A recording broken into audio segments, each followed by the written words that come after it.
So in the beginning, I think everyone goes through these stages. There's a beginning stage where it's almost like an epiphany moment where you go down the rabbit hole and you start finding out all this information that you've been told is not accurate, and you want to find out more about what might be accurate.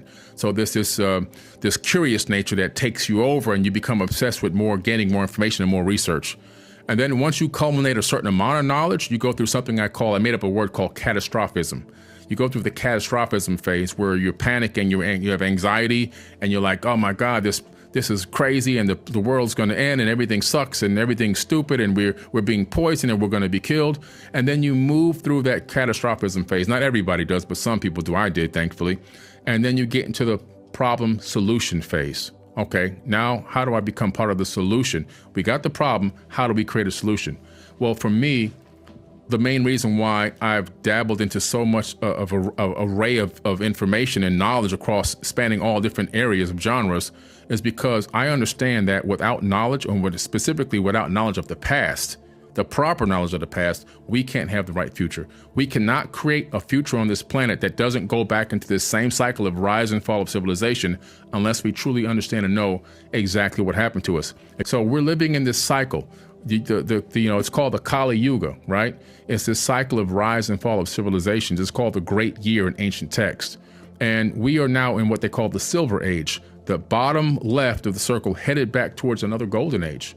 And we can achieve this golden age. We can get there in a few thousand years. But it's going to take knowledge, understanding, empathy. It's going to take the ability for people to put down divide and conquer tactics. And it's going to take the ability for people to overcome everything with love. And also the knowledge of what we did wrong to overcome doing that again in the future. What is our biggest threat? Is it ourselves? Is it nuclear? Is it AI? Is it quantum? Computing? What is the biggest threat that we have? Lack of knowledge. My people die for a lack of knowledge. It says that in the Bible. My people die for a lack of knowledge. The lack of knowledge is what's killing us, because lack of knowledge leads to fear, fear leads to anger, and anger leads to destruction. Anger leads to destruction. Correct. But knowledge leads to fear, or a lack of knowledge leads to fear? The lack of knowledge. The lack of knowledge leads to fear, fear leads to the anger leads to destruction. Correct. How much are things going to change you're saying thousands of years, in the next couple thousand years, we can really figure this out. There's some people right now that are absolutely worried about the fact that, do you think there will come a time where human beings will be useless? No. And the reason why is because people like myself and you and others are fighting for humanity. See, one thing about the light and the darkness, light always wins. See, right now we're in a pretty well-lit room, right? If you shut these lights off, all I have to do is turn my camera phone on and the darkness will flee from that light. But I can't inject any darkness into this room, and I have to make this room go dim. I can't inject darkness, but I can turn on a light and make darkness flee. And so I think that as a metaphor, I think that light always wins. And I think that, the work that I'm doing has a purpose. And many other thousands, and now even probably tens of thousands like myself, working to get mankind to see, hey, we need to take a look at ourselves. We need to go to inner space. We have to deprogram and reprogram ourselves.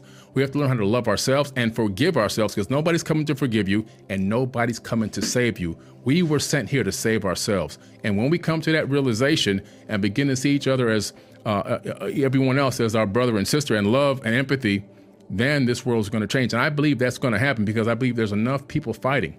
I believe that over time, there's going to be more and more. I've seen this thing go from me hiding in the bushes in the 70s, talking to two friends about what I saw in the sky. And I'm on your podcast now talking about these incredible topics that I couldn't talk about in the 70s.